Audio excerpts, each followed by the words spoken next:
two chocolate yoo-hoos, and do you want a Butterfinger? Alright, just one Butterfinger, we can share it. And he hangs up. And then about 50 minutes later, about 20 Istanbul staff come in with 2 quesadillas. They're like, wheeling them in, and they're like, so, you know, they get autographs and a photograph and stuff, and then they go out and, you know, Mick and I are eating our quesadillas. I call it quesadilla now. You know, I'm eating mine, Mick's eating his. And we continue to talk about the movie idea that he had, that Mark Twain had 150 years before him. And then later on, he said, you know, we were talking all day, and it actually was working out, and then he said, actually, it's getting a bit late, I have to go to a party. I was like, oh. He said, do you want to come? I said, yes. Yes, Mick Jagger and Rolling Stones. I will go to a party with you. I said, all right then, come along. So we get in this car and we drive to the party. Well, you know, Mick doesn't ride, he can't with a little hand. So we get to this is all true. And we get to the party. Now the party we're going to is at the British consulate, the British embassy, whatever it is, in Istanbul, and they're throwing a party for the Rolling Stones, a reception, because the Stones are huge dollar earners for the UK, and so they're getting a bit of love from the government. But because it's the British consulate, it is of course guarded by the British Army. And the British Army are just like any other military in the world, the US Army, every army in the world, the same as every other military outfit. If you're ex-service, you know this, it's the army. So it means that nobody fucking tells anybody anything. They don't. So the soldiers that are guarding the embassy know that somebody famous is coming, they just don't know who it is. So we get there and the car's there, and I get out of the car first, and the first guy that sees us is a staff sergeant from Glasgow in Scotland. And he recognises me from local television. He says, this is true, he says, bloody hell, Craig Ferguson, what are you doing here? And Mick Jagger was standing right there. Here's the thing. Mick did not handle it well. He was like, what, is this a jam? What's going on?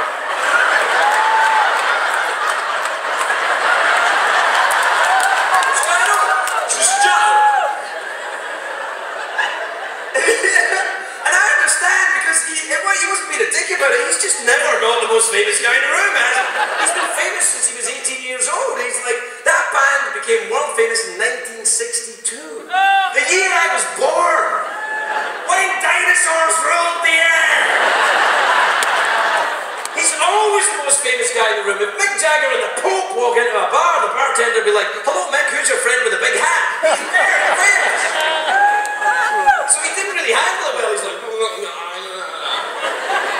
I was like, let it go, man. If you get in the party, he's like, no, I'm famous in Scotland as well. I was like, I know, man, let it go.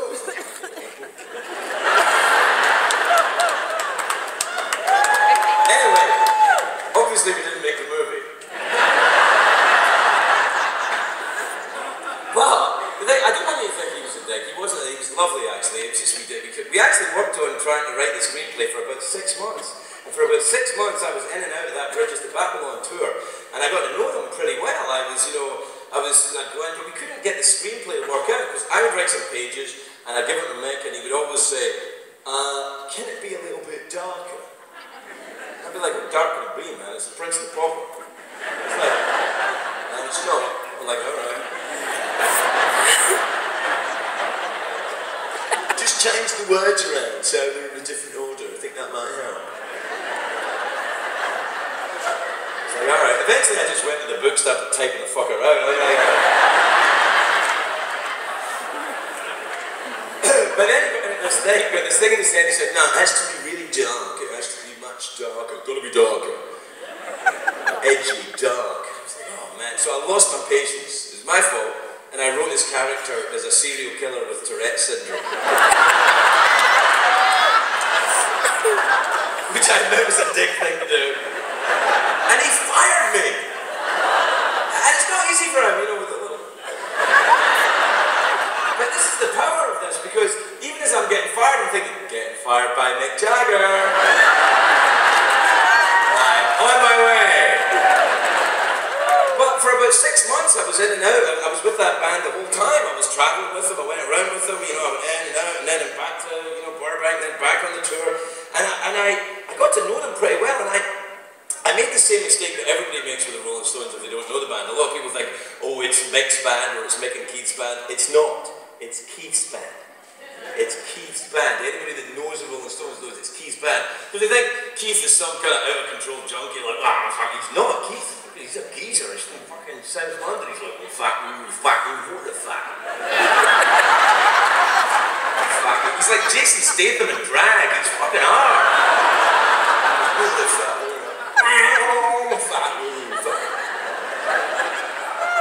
It's scary. And anyway, so one of the things I wanted to do is I wanted to get on stage. So I said to Mick, can I get on stage? You know, I'll just hide next to Charlie's drum riser or something. I just want to see what it looks like, sort of right now. I want to see what it looks like at a Stones concert from the stage. And that'd be crazy. And he'd be like, oh no, don't even on. No, Keith got a fucking medal. No, don't. Keith hates anybody on stage who gets fucking medal. I've got a girlfriend up here who didn't talk to me once for 7 years. So Keith, you know, he's got to... No, Keith, you know, he runs that thing. Makes him run it. But, you know, he's tough. When I was there, Keith Richards was the one that put Ronnie Wood into rehab. How bad is your problem, though? If you have to walk into a rehab centre and say, Keith Richards thinks I might be an alcoholic.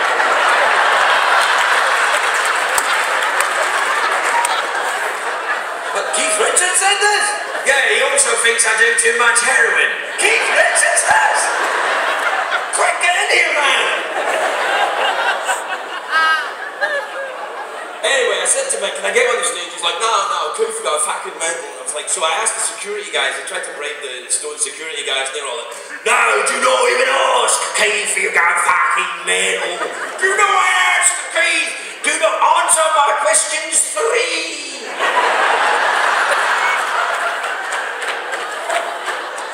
Everybody who works for the Rolling Stones used to be a Monty Python sketch.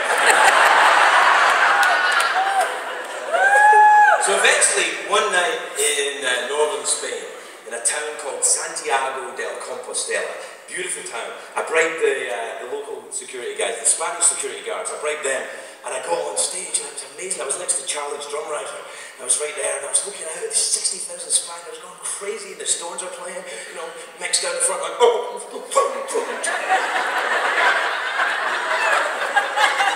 Keith's off to the side, and he's like, he's got a cigarette there, and some cigarettes coming out of his hair, and a cigarette in his guitar, fucking bits of smoke everywhere. He's got his belt with a little skull hanging off his belt, and the skull smoking a cigarette, and the smoke's all around him. I'm over at the drum riser next to Charlie, and Charlie doesn't know that I'm there. To be honest, Charlie doesn't really know that he's there.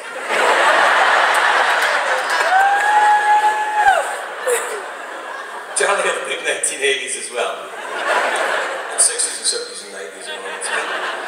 So Charlie's there, and he's like,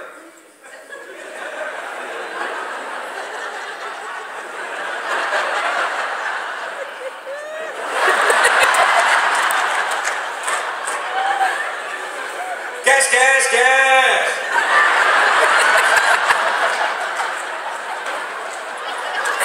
And Mick's down in front of me, and Keith's off to the side, and then suddenly Keith turns around and boom, he fucking sees me! And I'm like, shit! And he's looking right at me! I'm like, oh my god! And he doesn't break eye contact, but he starts walking towards me, he doesn't stop playing. And then the road crew are freaking out because Keith has never left this area of the stage in 45 years. No, Keith's moving, he's gonna fuck!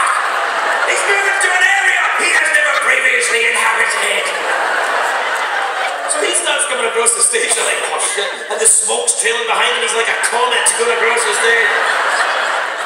He's coming across, he's playing, and I'm like, I'm gonna die here. And And he gets right up next to me, this close. And he says, "Hello, mate."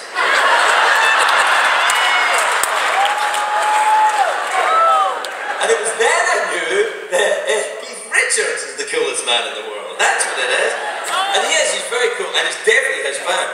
Because you travel around with him.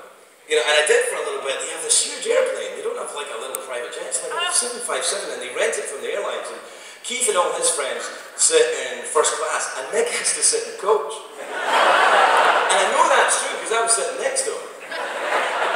And he tries to make it it's his idea. He's like, "Yeah, I like sitting here because I can reach the magazine in the city."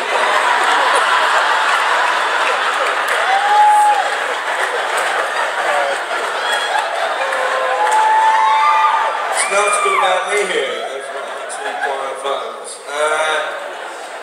They were really nice. We just didn't make a movie. But you know what's freaking me out about it is I used to think when I met them, God, they're so old. They're so old. Look at them so. Because I used to look at their little outfits backstage before they went on stage. You know, little glittery things that they wear, and they're so small. They're like really small. I was like, oh. You know, it's like when you go to that Civil War museum or something, and the clothes are all.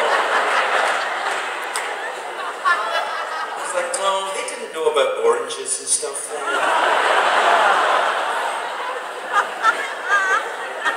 Which are, of course, not the only fruit. You're welcome, my girls. So, anyway, I used to think they were so old, and I think, God, they're so old, and now, what's happening is I am creeping up on the age that they were when I met them. What the fuck happened? One minute I was like, "God save the Queen, fuck you, that way." But next minute you've got a guy with his finger in your ass. Then you have to go to the doctor. Now, that's not old. The first thing is that's not old. You start getting that when you're 40.